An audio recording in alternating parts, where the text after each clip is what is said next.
Hello guys, thanks for watching my video. I hope you are fine.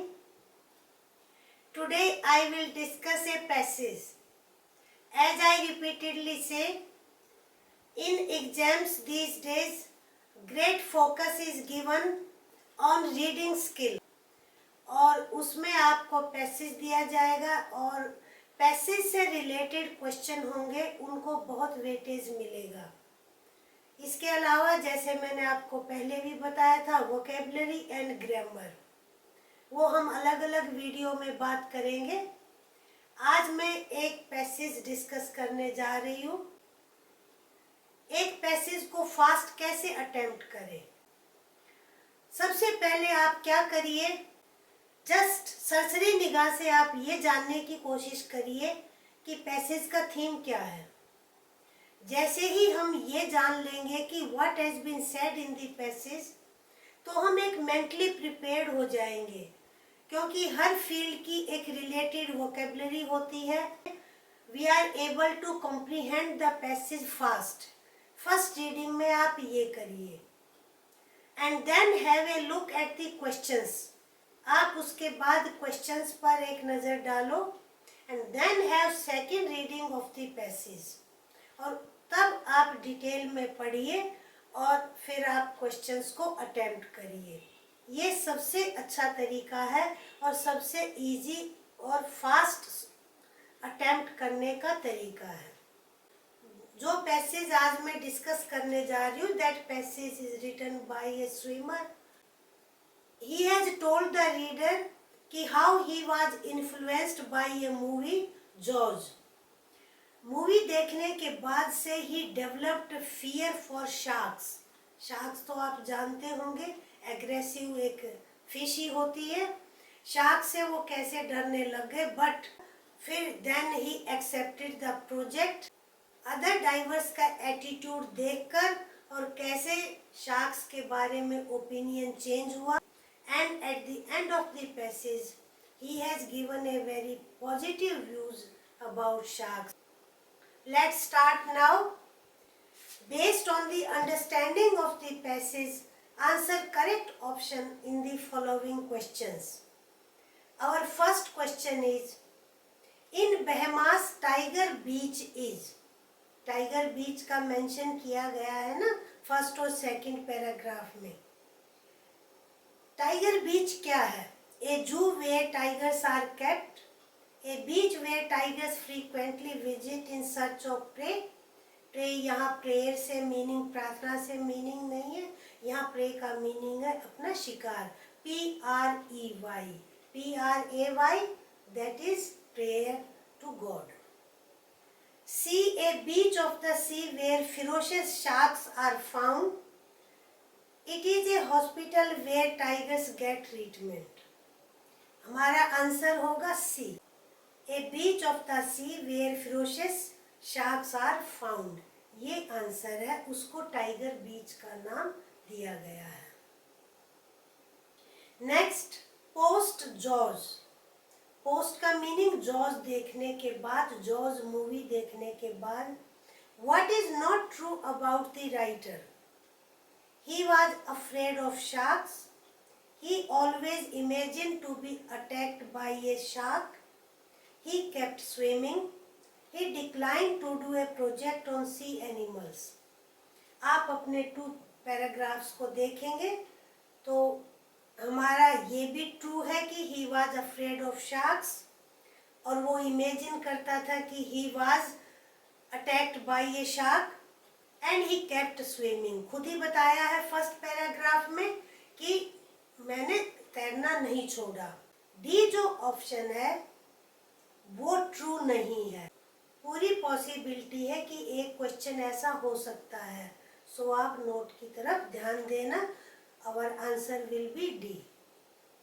Third, people thought that the writer was either very stupid or brave because, ऐसा लोगों ने क्यों opinion बनाया? It was his first dive in a swimming pool. He showed great courage in killing white sharks. He took great risk in diving with sharks in his very first endeavor in sea. He accepted to catch a shark at Tiger Beach.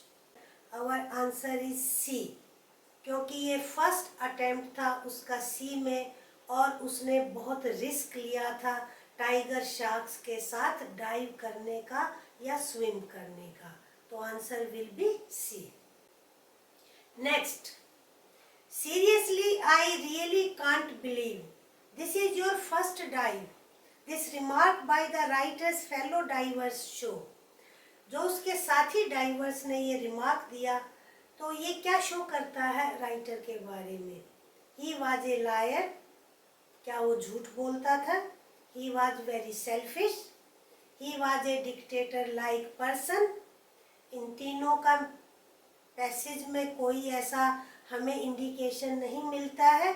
Our answer is D. He was adventurous and bold.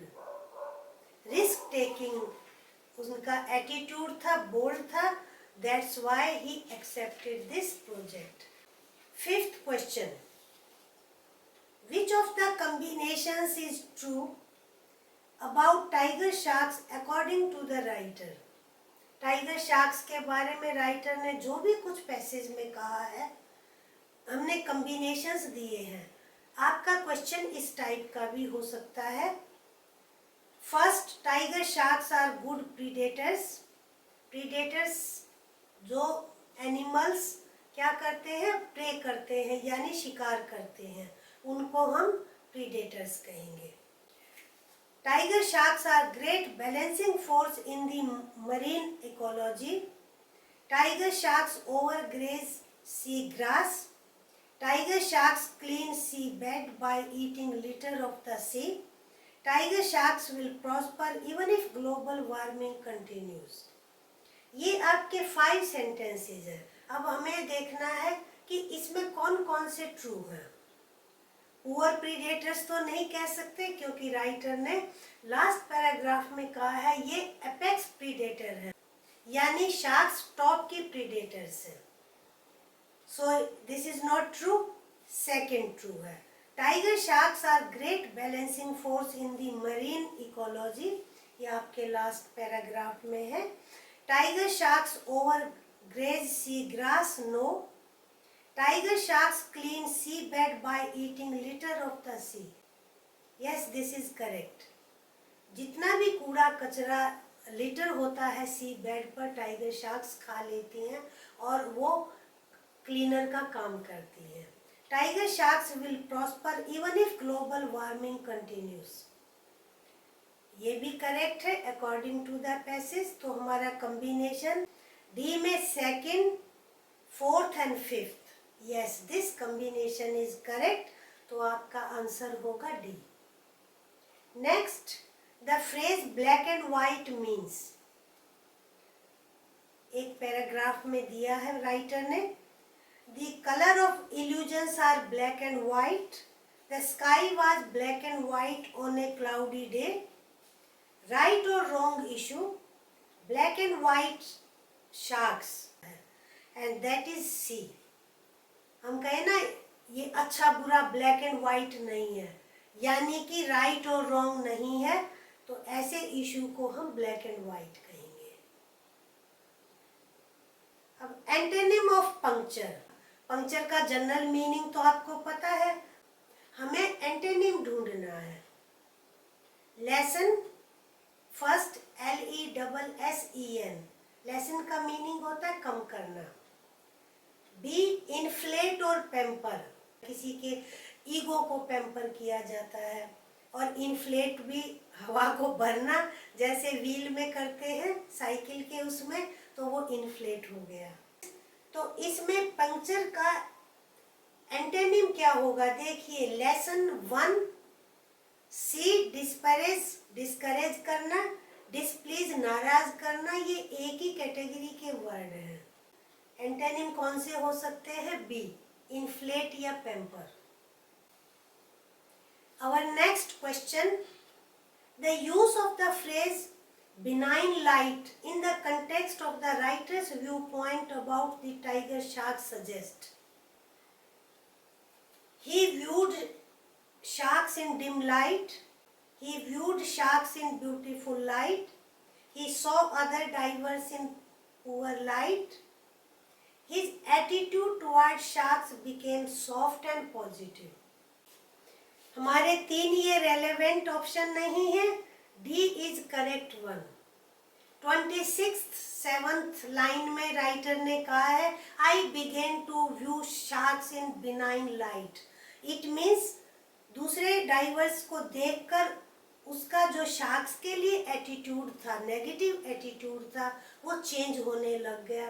He became soft and positive. तो D answer है. Last question. Meaning of the phrase got wind of the plan. To know the secret plan, to spread the rumour about the plan, to put outlay of the plan, to publish the plan. योजना. अब first का meaning है किसी की secret योजना को जान लेना, र्यूमर फैला देना बी का, सी का आउटले प्लान का योजना का बताना, एंड पब्लिश द प्लान. अब इसका जो मीनिंग होगा, 3 जो ऑप्शन है वो रेलेवेंट नहीं है यहाँ पर.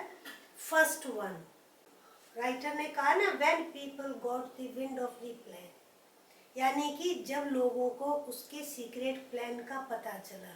तो ये हमारा यहाँ पर आंसर है ए. जिस तरीके से आज क्वेश्चन डिस्कस किए हैं ये 12th क्लास के लिए भी अप्रोप्रिएट है, क्योंकि सभी क्वेश्चंस हमने इंक्लूड कर लिए हैं. ये पैसेज हमने CBSE के सैम्पल पेपर से लिया है. एंड क्वेट और अदर कॉम्पिटिटिव एग्जाम के लिए तो ये है ही अप्रोप्रिएट. ये क्वेश्चन आपकी प्रैक्टिस डिमांड करता है. चैनल पर वीडियोस को देखते रहिए and I assure you you will get very good marks. Now your homework. In the column A there are some words. In the column B I have given parts of speech of that word. आपको match करना है. Match the column B with A कि whether particular word is verb, adjective और conjunction और pronoun, noun, ये आपको match कराने हैं. सिंपल सा आपका होमवर्क है. वीडियो बंद करने से पहले लाइक करें, शेयर करें और चैनल को सब्सक्राइब